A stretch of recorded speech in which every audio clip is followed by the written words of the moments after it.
다 지어놓고 5년 넘게 제대로 가동도 못하고 있는 기장 해수 담수화 시설의 정상화를 위한 관계기관 협약이 체결됐습니다. 식수가 아닌 산업용수로 공급한다는 계획인데 경제성을 어떻게 맞출 것이냐가 여전히 풀어야 할 과제입니다. 조재형 기자입니다. 지난 2015년 준공하고도 방사능 검출 여부 논란에 식수로도 공업용수로도 사용하지 못하고 있는 기장 해수 담수화 시설. 부산시와 환경부, 수자원공사, 두산중공업이 애물단지가 돼버린 2천억 원짜리 시설의 활용 방안을 찾기 위한 협약을 체결했습니다. 조속한 정상화를 위해서는 많은 것들을 우리가 준비하고 또 검토를 해야 되기 때문에 그것을 하기 위한 일종의 다짐을 하기 위한 것이 오늘 MOU를 체결합니다. 일단 주민들이 불안해하는 만큼 수돗물이 아닌 산업용수로 공급하는 방안을 모색하기로 했습니다.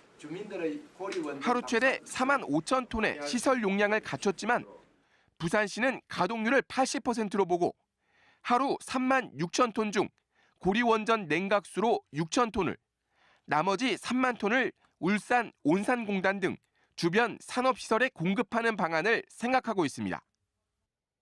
하지만 높은 생산 단가 탓에 용수를 공급받을 주변 공단 등 수요처를 찾는 게 쉽지만은 않을 것으로 보입니다. 현재 톤당 1,130원인 생산 단가는 기존 온산공단 공급 용수보다 3배 정도 비싸 가격 경쟁력이 많이 떨어지기 때문입니다. 따라서 부산시와 환경부는 수요처를 최대한 발굴하고 생산 공급 기술 개발로 단가를 최대한 낮추겠다는 계획이지만 현실성은 여전히 의문입니다. 바로 식수로 들어가지는 못하지만 산업용수로 우선 공급을 하는 것이 우선 적절하고 또 여기에 관련된 수익성을 올릴 수 있는 방법들이 또 강구가 되어야 되라고 생각합니다. 또 용수를 공급하기 위한 관로 설치 비용도 최대 1,000억 원에 이를 것으로 예상돼 이를 누가 부담하느냐도 앞으로 협의 과정에 논란이 될 걸로 보입니다. MBC 뉴스 조지영입니다. 한 10대 청소년이 바다로 투신했다가 스스로 헤엄쳐 나오는 일이 뒤늦게 알려졌습니다. 문제의 장소 바로 광안대교였는데요. 해상교량에서 투신 사건이 끊이지 않고 있지만 안전관리는 허술하기만 합니다. 김윤아 기자입니다. 광안대교 하판 위로 한 남성이 걸어가더니 잠시 뒤 CCTV 사각지대로 사라집니다. 그 시간 누군가 물에 빠졌다는 신고가 들어왔고 119와 해경이 잠수부까지 동원해 2시간 동안 수색했지만 찾지 못했습니다. 18살 A군은 전날에도 광안대교를 걷는 모습이 목격돼 신고가 들어오기도 했는데 뒤늦게 A군이 스스로 헤엄쳐 나와 귀가한 것으로 확인되면서 투신 사건은 소동으로 끝났습니다. 지난해 부산의 주요 교량 8곳에서 접수된 투신이나 투신 의심 신고는 모두 85건. 자동차 전용으로 도보가 아예 불가능한 광안대교와 남항대교, 부산항대교에서 발생한 게 49건에 이릅니다. 마음만 먹으면 누구나 다리 위를 돌아다닐 수 있다는 얘기입니다. 체크 내리겠죠. 지나가다가 투신 잠깐 뺀다든가 그래도 우리는 출발하거든요. 바람 쐰다고 내릴 수도 있는데 혹시 그런 경우에도 우리 순찰을 내보내긴. 이들 대교엔 CCTV가 설치돼 있지만 교통 흐름을 확인하기 위한 용도일 뿐 사각지대를 비추는 CCTV는 사실상 전무합니다. 대부분의 안전사고를 목격자 신고에 의존하다 보니 빠른 대응도 어렵습니다. 안내 표지판이라든지 그리고 좀 경고 시스템을 좀 강화해서 자살이 의심되는 사람이 모니터링 될 때는 좀 경고라든지 신호로 해서 조기에 좀 예방할 수 있는 시스템이 좀 필요하지 않을까 생각합니다. 다리 위에서의 특이 행동을 막기 위해선 신고와 목격에 의존하는 1차원적 방식에서 벗어나 관계기관이 머리를 맞대 안전 시스템을 마련하는 일이 시급해 보입니다. MBC 뉴스 김윤아입니다. 턱없이 부족한 김해공항의 중장거리 노선 확대를 위해 부산시가 해마다 지원책을 내놓고 있습니다. 운항 손실을 보전해 신규 취항을 유도하겠다는 건데요. 실효성이 있을진 미지수입니다. 류재민 기자의 보도입니다. 국제선 여객 1,000만 명을 넘어선 김해공항. 현재 김해공항의 2,500km 이상 중거리 노선은 전체 국제 노선의 3분의 1 수준에 불과합니다. 국제공항이란 말이 무색하게도 5,000km 이상 장거리 노선은 하나도 없습니다. 부산시의 목표는 신공항 건립 전까지 현재 41개에 불과한 국제 노선을 100개 도시로 늘리겠다는 것. 이를 위해 8년 전부터 중장거리 노선에 신규 취항하는 항공사가 생기면 운항 손실을 혈세로 보전하는 인센티브제를 운용하고 있습니다. 부산광역시 국제항공노선 확충 지원 조례를 제정하면서 시작이 되었고요. 김해공항의 국제선 이용 수요가 점차 줄어오는 실정이어서 부산시에서 김해공항과 활성화 측면에서 선정된 항공사 한 곳은 연간 10억 원 한도로 평균 탑승률이 60% 미만인 경우 편당 500만 원을, 80% 미만인 경우 300만 원을 지원받게 됩니다. 지금까진 지난 2012년 에어부산 한 곳만 유일하게 혜택을 받았습니다. 김해공항 중장거리 노선을 늘리기 위해 부산시가 지원책을 강구하고 있지만 큰 효과를 얻긴 어려운 상황입니다. 김해공항의 시간당 이착륙 허용 횟수는 98%로 이미 포화 상태. 항공사 입장에선 무작정 신규 노선을 늘릴 수도 없는 겁니다. 오는 6월까지 주기장을 4곳 늘릴 계획이지만 지금의 여객 수요를 감당하기도 힘듭니다. 보통 지금 항공사들 신규 취항하는 것들도 다 보면 원래 기존에 있던 것들을 좀 줄이거나 이렇게 해서 슬롯 겨우겨우 만들어서 뜨고 있는 상황이거든요. 부산 시민의 혈세가 투입되는 정책이지만 중장거리 노선 확대에 실효성을 거둘 수 있을지는 미지수입니다. MBC 뉴스 류재민입니다. 다음은 오늘 아침 신문 살펴보겠습니다. 먼저 국제신문입니다. 섭자리 포함 용호부두 주변 재개발 마스터 플랜 세운다는 제목의 기사가 일면 머릿 기사에 실려 있습니다. 부산항만공사는 부산시와 남구청, 해수부와 함께 마스터 플랜 수립을 위한 협약을 맺고 상반기 중에 용역을 시행할 예정인데요. 용호부두는 부산항만공사가 재개발하고 주변 지역은 시나 남구청이 개발할 것으로 예상되는데 특히 일대 초고층 주거지 허용 여부가 큰 관심사라고 합니다. 용호부두는 1990년 문을 열었지만 인근에 대규모 아파트 단지가 들어서면서 부두 폐쇄 주장이 줄곧 제기돼 왔습니다. 기사 하나 더 살펴보겠습니다. 마음만 먹으면 담배 사듯 쉽게 구매, 무너지는 마약 청정국이라는 제목의 기사입니다. 최근 재벌 3세와 연예인 등의 마약 투약 사실이 드러나면서 우리나라가 마약 청정국이 아니라는 경고음이 울리고 있는데요. 실제 이 마약을 일반인들도 SNS에 특정 단어만 검색하면 손쉽게 얻을 수가 있어서 제도 개선이 필요하다는 지적입니다. 경찰도 이런 사실을 알고 있지만 대면 거래 방식도 아닌데다 지정된 장소에 마약을 놓고 사라지는 일명 던지기 수법이 통상적이라 현장 체포도 쉽지 않다고 합니다. 다음은 부산일보입니다. 자금난을 겪는 금호그룹 에어부산 매각하나라는 제목의 기사가 일면 머릿 기사에 올라와 있습니다. 자금난에 빠진 금호 아시아나그룹의 주채권은행인 산업은행은 3년 내에 회사가 정상 궤도에 올라서지 않으면 아시아나 항공 자체를 매각해도 좋다는 내용의 초강수 자구 계획을 내놨습니다. 이를 대가로 채권단에 5천억 원의 유동성 지원을 요청했는데 특히 아시아나 항공 자회사에 에어부산도 포함돼 있어 매각 여부에 관심이 쏠리고 있습니다. 에어부산은 지난해 203억 원의 당기 순이익을 내며 그룹 내에서 수익성이 가장 높은 회사로 알려져 있습니다. 기사 하나 더 살펴보겠습니다. 원자력발전소 안전정책에 부산시가 적극 개입하는 방안이 논의됩니다. 부산시는 오는 12일 시민단체 등과 함께 원전정책 결정 과정에 광역자치단체가 참여할 수 있는 법적인 제도 마련 방안을 검토할 예정인데요. 특히 최근 고리원전에서 잇따라 고장이 발생했을 당시 부산시는 원전 사업자가 원전 사고에 대해 시민들에게 투명하고 정확하게 제공해야 한다고 강조하면서 이번 대책 마련에 강한 의지를 보이고 있습니다. 지금까지 아침신문 살펴봤습니다. 오늘까지 쌀쌀한 날이 이어지겠습니다. 부산의 오늘 아침 기온은 6.8도로 어제 같은 시각보다 약간 낮게 출발하고 있습니다. 북서쪽에서 찬 공기가 내려와 낮 기온도 14도로 예년 기온을 밑돌겠는데요. 다행히 내일부터는 따뜻한 서풍이 불어와 다시 포근해질 것으로 보입니다. 위성 영상 보시면 전국이 대체로 맑은 가운데 부산은 오늘 다소 구름이 많이 지나겠습니다. 그 밖에 경남 서부 내륙 지역은 아침까지 짙은 안개로 인해 가시거리가 1km 미만으로 짧은 곳이 있겠습니다. 교통안전에 각별히 유의하시기 바랍니다. 경남 지역의 아침 기온은 어제 이 시각보다 1도에서 3도가량 낮게 출발하고 있습니다. 낮 기온은 어제보다 조금 높겠는데요. 한낮 기온 양산 15도, 울산과 창원이 13도로 예상됩니다. 오늘 오전까지 남해와 동해상에는 바람이 강하게 불겠습니다. 물결은 먼 해상을 중심으로 최고 3m까지 높게 일겠습니다. 내일 새벽에는 산발적으로 빗방울이 떨어지는 곳이 있겠습니다. 이후 다시 맑은 하늘이 드러나면서 기온은 오르겠는데요. 다가오는 일요일에는 또 한 차례 비 소식이 있겠습니다. 날씨였습니다. 다음은 오늘 부산에서 열릴 각종 행사들 정리했습니다. 투데이 부산입니다.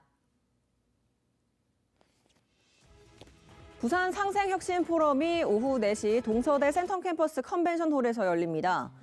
부산 상생혁신 포럼 출범식과 정보기술 분야 창업기업의 크라우드 펀딩 설명회를 통해 지역 기업의 경쟁력을 찾아봅니다.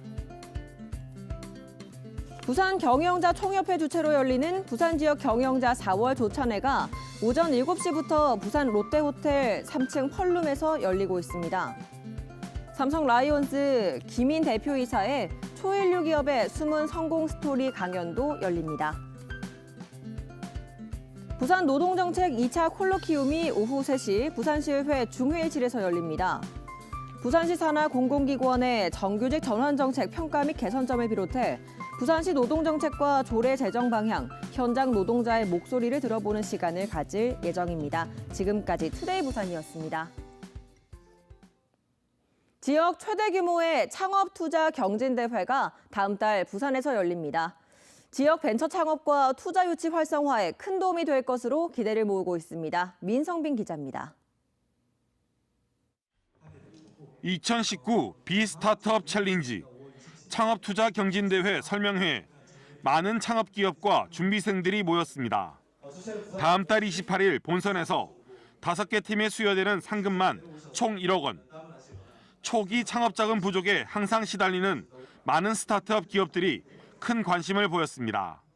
네, 이런 기회를 바탕으로 해서 많은 창업가들이 여러 가지 혜택을 볼 수 있고 많은 자금을 받을 수 있으면 더욱더 발전할 수 있는 계기가 될 것이라고 사료됩니다. 전자상거래 분야 참가자들은 별도 심사를 통해 세계 업체가 선정돼 중국 국제창업대회 참가 지원도 받게 됩니다. 벤처 투자자들이 예선과 본선 심사위원으로 대거 참가할 예정이어서 수상자가 아니더라도 좋은 투자 유치 기회가 될 것으로 기대됩니다. 본선에 올라오시면은 본선에 5명이 들어가지 않더라도 투자자들 통해서 얼마든지 투자 유치 기회가 제공될 거라고 생각합니다. 이번 대회를 계기로 지역 금융권에서도 스타트업 기업 발굴을 위한 다양한 지원 방안을 추진할 방침입니다. 금년 중으로 지역 창업 기업을 대상으로 전문적인 투자 상담과 컨설팅을 지원하는 부산은행 스타트업 지원센터를 개소 준비 중에 있습니다. 2019 창업투자 경진대회 참가 접수는 오는 30일까지로 창업 5년 이내 업체는 지역 제한 없이 참가할 수 있어 전국 단위 대회로 치러질 계획입니다. MBC 뉴스 민성빈입니다. 봄을 맞은 지역 미술관에 스승과 제자가 한 전시장에서 각기 다른 주제와 성격의 작품으로 대비되는 전시회를 개최하고 있습니다. 문화산책 정세민 기자입니다. 북극곰 시리즈를 통해 세계적으로 알려진 부산 출신 조각가 변대용 씨가 모처럼 고향 부산에서 전시회를 개최합니다. 이번 전시회의 테마는 고요하고 고요한, 곰과 고양이 등 동물에서 벗어나 인체로 다시 돌아왔습니다. 내일을 알 수 없어 그저 불안하기만 했던 20대 때의 자신의 모습을 새벽녘 달을 바라보는 소년의 모습에 투영했습니다. 제가 항상 이렇게 꿈을 꾸는 게 이렇게 조각 사이로 왔다 갔다 하는, 제가 생각했을 때 이렇게 조각을 제가 만든 그 큰 조각에 제가 이렇게 돌아다니는, 그러니까 이게 혹은 산책하는 듯한 느낌으로 한번 해보고 싶었던 게 있었기 때문에 이러한 작업이 나온 것 같아요. 이어 군중 속에서 정신없이 달리던 30대 시절과 50을 눈앞에 둔 지금의 모습을 마치 명상을 하는 듯한 모습으로 그려냈습니다. 아슬아슬하게 세워져 빙빙 돌아가는 연필, 한 귀퉁이에 삐딱하게 걸려있는 수평자, 보기만 해도 불안하고 위태로운 작품들의 연속입니다. 안정감이라고는 찾아볼 수 없는 작품을 통해 작가는 현대인의 공허한 정신세계를 반영했습니다. 항상 불안하고 뭔가 모질하고 그런 부분들을 채워줄 수 있는 그런데 이런 심리 자체가 저뿐만이 아니고 지금 현대 사회를 살고 있는 개개인들이 다 가지고 있는 고민이나 뭐 성향이라고 생각하기 때문에 그것들을 좀 공통점으로 이끌어내 줄 수 있지 않을까 싶어서 이런 작업을 진행하게 되었습니다. 조직 생활 속에서 현대인이 느끼는 불안감을 헤아리고자 작가는 2년간의 직장 생활을 통해 얻은 경험들을 고스란히 작품 속에 녹여냈습니다. 대학 선후배이자 스승과 제자 사이인 두 작가의 전시회에서는 소재부터 표현 방식, 주제까지 대비되는 세계를 경험하게 됩니다. MBC 뉴스 정세민입니다.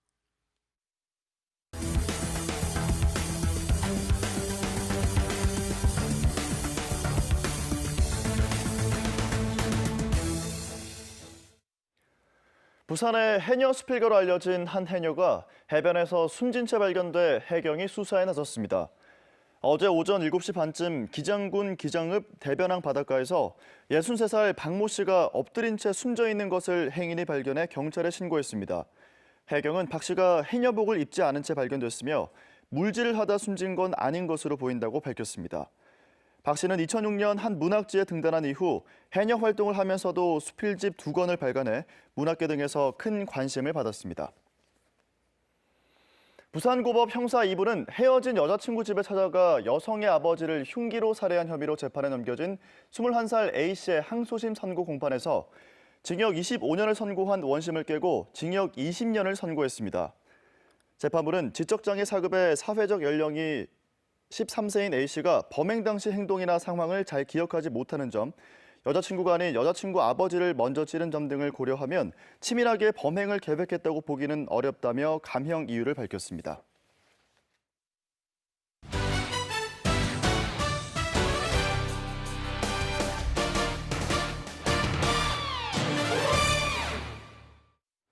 프로야구 롯데자이언츠가 두산 베어스와 우천 취소 이후 제대로 맞붙은 어제 경기에서 1대3으로 패했습니다. 롯데는 어제 사직구장에서 열린 홈 경기에서 1회 두산에 2점을 내주며 시작부터 부진한 모습을 보였습니다. 4회 두산에 한 점을 더 내준 롯데는 한동희가 솔로 홈런을 터뜨리며 한 점을 만회했지만 결국 경기를 뒤집지는 못했습니다. 선발 투수 레일리는 두산전에 올해 들어 4번째 선발 등판했지만 한솥밥을 먹던 두산 린드블럼에게 결국 승리를 내줬습니다. 지난 8일 질병관리본부가 일본 뇌염주의보를 발령하면서 부산시도 주의 감시 체계를 확립하고 사전 대비에 나섰습니다. 현재까지 제주 이외 지역에서는 일본 뇌염 매개 모기인 작은 빨간집 모기가 발견되진 않았지만 부산시는 다른 지역 동향을 예의주시하며 방역 활동을 강화하고 있습니다. 부산시는 만 12세 이하 자녀에게 표준 일정에 맞춰 예방접종을 실시하고 야외 활동 시 모기 기피제를 사용하는 등 주의를 당부했습니다. 공군 특수비행팀인 블랙 이글스가 오늘 오전 10시부터 10시 40분까지 김해공항 상공에서 에어쇼 사전 연습을 진행합니다. 공군 제5공중기동비행단은 소음이 우려돼 주민들에게 협조를 구하는 공문을 부산시와 강서구청 등 관계기관에 보냈다고 밝혔습니다. 본행사인 스페이스 챌린지 대회는 오는 13일 열리며 블랙 이글스는 해마다 이 대회를 축하하기 위해 에어쇼를 펼치고 있습니다. BNK금융그룹이 강원도 동해안 산불 이재민들을 돕기 위해 대한적십자사에 성금 5천만 원을 기부했습니다.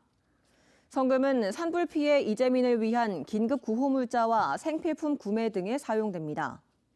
이와 함께 부산은행은 산불 피해 기업 중 대출 만기와 분할 상환 기일이 도래하는 경우 원금 상환 없이 상환 기일과 분할 상환을 최장 1년까지 유예하기로 했습니다. 주택도시보증공사가 강원도 산불 피해 지역 주민들을 위해 전세보증금 반환 보증 특례 상품을 운영합니다. 주택도시보증공사는 산불 피해를 입은 임차인에 대해 현행 임대차 계약 기간의 절반 경과 전에만 가입이 가능했던 가입 요건을 자녀 계약 기간에 관계없이 완화하고 보증료 전액을 감면하기로 했습니다. 또 단독주택 수수료 감면과 이재민을 위한 구호 주거공간 지원을 통해 산불 지역의 피해 복구를 지원할 방침입니다. 한국주택금융공사가 은퇴를 앞둔 직장인 등을 대상으로 2019년 은퇴금융 아카데미 상반기 수강생을 모집합니다. 이번 강좌에서는 은퇴 준비와 재무 설계, 자산과 부채 관리, 세금 관리 등 은퇴 준비에 필요한 다양한 금융 관련 지식이 제공될 예정입니다. 지원 신청은 주택공사 홈페이지에서 할 수 있으며 참가비는 무료입니다.